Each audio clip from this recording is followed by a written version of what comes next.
And we back, and we back, and we back, and we back. Hello, ladies and gentlemen. Welcome to Sauna IE. I'm your host, XO. This is your first time listening. Welcome to the show. Welcome in. It's a good week, man. I feel like April was a great month. Finally got some sun back in California. It's been sunny the past week, and it's going to be sunny here on out. The rain is cool. I know it has to cleanse the earth, but I need the sun for you feel me? So I can operate right, get that energy from the sun. Welcome in. This is your first time listening. Welcome to Sun IE. And I bet you're wondering, what is Sun IE and how are they going to help me today? Well, Sun IE is a perfect personal development platform for millennials who struggle with their brain health as well as their financial health. Every episode, we drop tips, tricks, knowledge, research, statistics, and different things when it comes to our brain health as well as our financial health. And with this episode right here, what you're going to be getting is managing your sleep better, getting the 6 to 8 hours of sleep a night so you can be fully focused the next day. But first, I'm going to kick off the show with some quotes of the day. And my first quote is, "It is possible to climb to the top without stumping on other people." Man, there's enough room for all of us to win, all of us to succeed, all of us to get to where we're going in life. But we have to understand that we don't have to put other people down in order to lift ourselves up. We know that if you just focus on your path, your journey, and your rise, your climb to the top, you don't have to really worry about anybody else and where they're going. You got to just stay focused on your journey and understanding that I got to take it one day at a time. I don't have to put other people down. I don't have to stump on other people just to get to where I need to go. Because it's like when you do that, you're holding yourself back because you're worried about other people and you're trying to belittle other people and demean them instead of focusing on your rise, your journey, your level up. So once again, that quote is, "It's possible to climb to the top without stomping on other people." The next quote is my favorite quote: "Be thankful for each day. Every day has its own blessings." So whenever you listen to this, maybe at the end of the day, beginning of your day, realize that every day has blessings within it. Even if you like, damn, I had a bad day yesterday, but there was some good in yesterday. And having that mindset, like every day may not be a good day, but there's blessings in every day. And understanding like, okay, I'm grateful for this day and what it brought, even though the day may have been bad, but you still received your blessing. You still got some good out of it. Once again, that quote is, "Be thankful for each day because every day has its own blessings." And I know you're wondering like, okay, 6 to 8 hours of sleep. How do I manage my sleep better? What am I doing wrong? What am I doing right? And the first thing is, what happens when you get insufficient sleep? Number one, it leads to weight gain because your weight is fluctuating when you're trying to get that right sleep, get the right amount of hours a day. You may be eating late and not knowing how long it takes for that food to digest before you go to sleep. It reduces your brain function. It decreases muscle memory, causes mental health issues, as well as increases your chance for diseases. I bet you're wondering, damn, I haven't been fluctuating with my weight.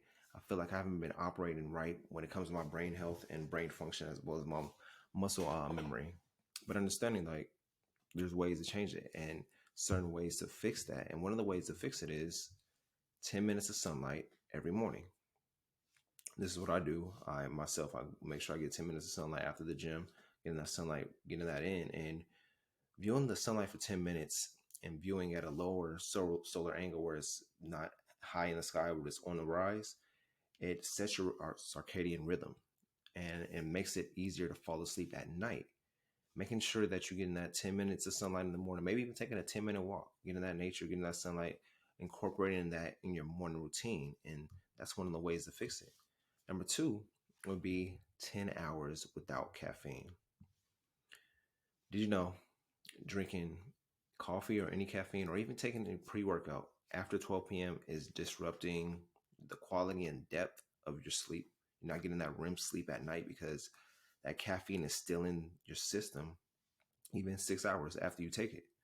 So making sure you have that 10-hour spread without caffeine, without coffee, without the pre-workout, and you knowing like, okay, if I drink coffee at 12, that means the next 10 hours of my day, this caffeine will still be in my system. So 11 o'clock at night, you'll still have that caffeine in the system where it's disrupting your sleep.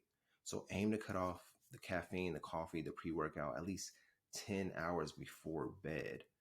And number three would be 4 hours without exercise. And I know that a lot of my gym rats are like working out at night, working out before they go to sleep, but intense exercise too close to bedtime keeps the cortisol levels high and making it harder for you to fall asleep. Have you been having trouble falling asleep at night when you have an intense workout? And I know how it is because it's just like you raising your cortisol levels, you're raising your body's temperature.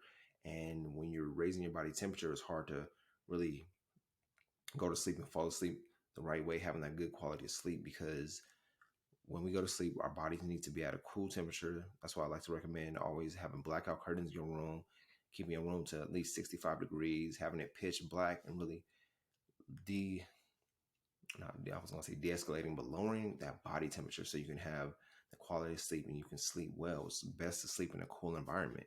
So for my gym rats, I know maybe you get off of work late. You're like, oh, I get off of work at 6, 7 o'clock and I have to go to the gym. That's the only time I have. Well, aim to exercise in the morning if you can. Maybe you have to get up at 3, 4 o'clock in the morning, get that morning exercise in so you can get that better quality of sleep at night. Or at least schedule your workout within 4 hours of your bedtime. So if you go to sleep at 10, try to be done with your workout by at least 5 or 6, whatever it may be. Fit into your schedule so you're not working out super late and you're trying to go to sleep right after. Number four would be 3 hours without food. When you digest food, your body's internal thermostat heats up, but the body's temperature needs to drop to fall asleep, as we discussed. So you may have to cut off food at least 3 hours before your bedtime to improve your quality of sleep so you're not digesting food while you're sleeping.